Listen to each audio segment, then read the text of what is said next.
গত যখন কিনছিলাম 225 250 প্লাস ছিল, এখন 450 প্লাস।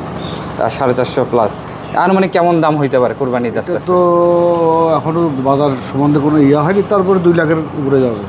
এইটা সম্বন্ধে একটু বলতেন। এটা এই গরুটা কেনার মানে এটা কেনারও প্রায় এরকম 1 বছর।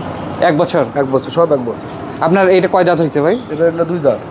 আর 2 দাঁত। আনুমানিক কেমন ওয়েট হইতে পারে বর্তমানে? এটা এখন আনুমানিক হলে 350 কেজি, 350 কেজি। 400 কেজি কাছাকাছি যাবে। আমরা কি দামের আইডিয়া পাবো কুরবানির আস্তে আস্তে? এখনো কোনো কুরবানির আইডিয়া কোনো ইয়া নেই, পাওয়া যাচ্ছে না। আচ্ছা, আমরা শুধু দেখি কেমন ওয়েট আছে। এখন হচ্ছে কুরবানি তো মোটামুটি 45-50 দিনের মতো আছে। হ্যাঁ, 40-45 দিনের মতন আছে। লাল গরু ভাই আমাদের সবারই পছন্দ।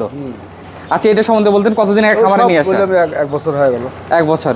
এখন কেমন ওয়েট হবে? এটা সব 400 কেজি। এই হেডগার যেগুলো আছে সব 400 কেজি প্লাস, 450 কেজি, হয়তো 2, 4, 5, 10 কেজি কম বেশি হতে পারে। আচ্ছা, এইটা তো এটা কি জাতের ভাই? এটা অনেক এটা হলো শাহিওয়াল, এটা পাকিস্তানি শাহিওয়াল।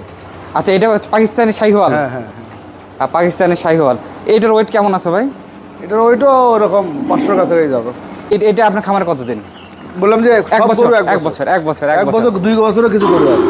আচ্ছা, এই গরুটা কি কুরবানি ঈদে যাবে না পরে বলো? এটা পরের বার জন্য রেডি করতেছি। আচ্ছা, পরের বারের জন্য যাবে।